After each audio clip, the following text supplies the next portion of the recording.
بسم اللہ الرحمن الرحیم۔ اسلام کی اعلانیہ تبلیغ شروع ہوتے ہی ظلم و ستم کی جاں سوز آندھیاں چل پڑیں۔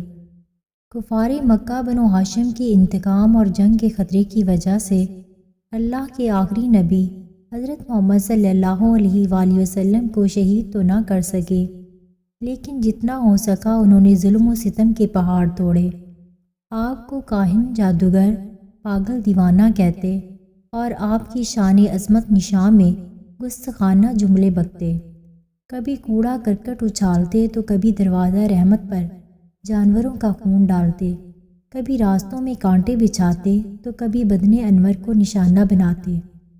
ایک دفعہ جب آپ حرم کعبہ میں سجدہ کر رہے تھے تو اسی حالت میں عقبہ نامی ایک کافر نے مبارک پیٹھ پر بچہ دان رکھ دیا۔ کافر یہ منظر دیکھ کر ہنسنے لگے۔ پھر حضرت بی بی فاطمہ رضی اللہ عنہا تشریف لائیں اور اس بچہ دان کو وہاں سے ہٹایا۔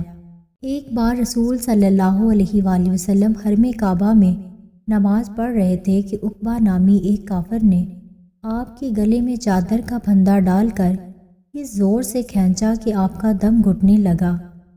حضرت ابوبکر صدیق رضی اللہ عنہ یہ منظر دیکھ کر آگے بڑھے اور اس کافر کو دھکا دے کر ہٹایا۔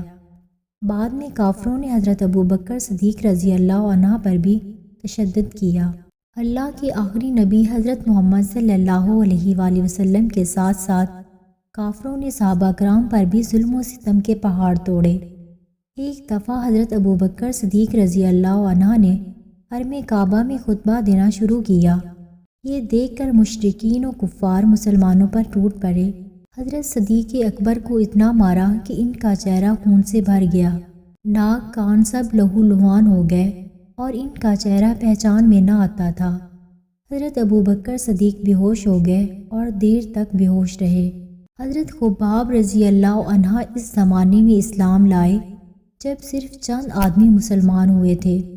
قریش نے ان کو بے حد ستایا، یہاں تک کہ آگ کے انگاروں پر ان کو چت لٹایا اور ایک شخص ان کے سینے پر پاؤں رکھ کر کھڑا رہا، یہاں تک کہ ان کی پیٹھ سے پگھلنے والی چربی سے وہ کوئلے بجھ گئے۔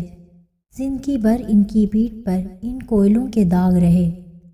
ایک بار حضرت عمر فاروق رضی اللہ عنہ نے اپنے دور خلافت میں وہ داغ دیکھے تو ان کا دل بھر آیا اور رو پڑے۔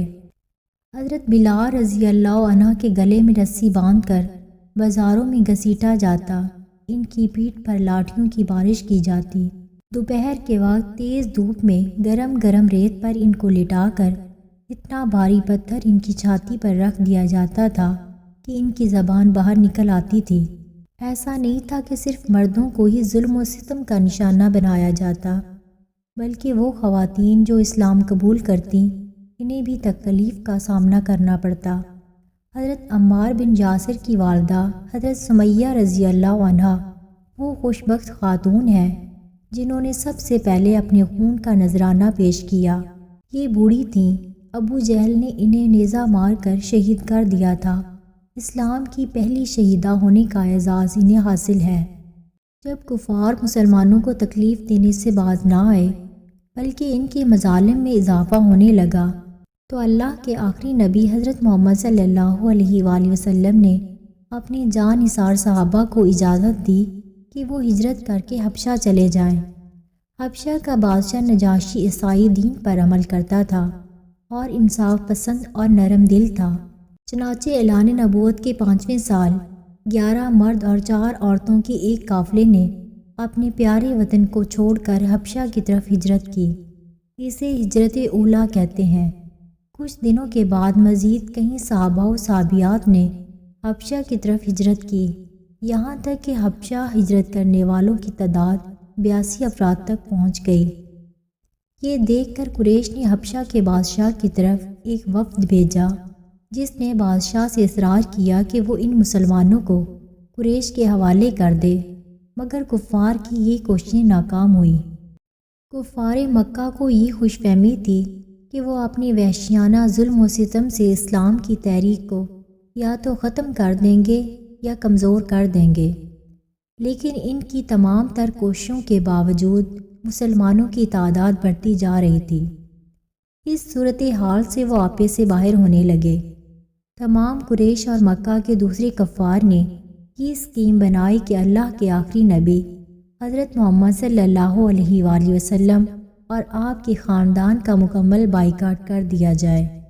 چنانچہ اس تجویز کے مطابق تمام قبائل قریش نے یہ معاہدہ کیا کہ جب تک بنی ہاشم کے خاندان والے حضور صلی اللہ علیہ وآلہ وسلم کو ہمارے حوالے نہ کر دیں، کوئی شخص بنو ہاشم کے خاندان سے شادی بیان نہ کرے، کوئی شخص ان لوگوں کے ساتھ کسی قسم کی خرید و فروخت نہ کرے، کوئی شخص ان لوگوں سے میل جول، سلام کلام اور ملاقات نہ کرے، کوئی شخص ان لوگوں کے پاس کھانے پینے کا کوئی سامان نہ جانے دے۔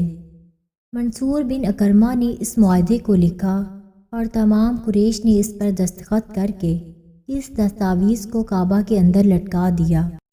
ابو لہب کے سوا تمام بنو ہاشم ابو طالب کی وہ گھاٹی جس کو شیب ابی طالب کہتے ہیں اس میں محصور ہو گئے۔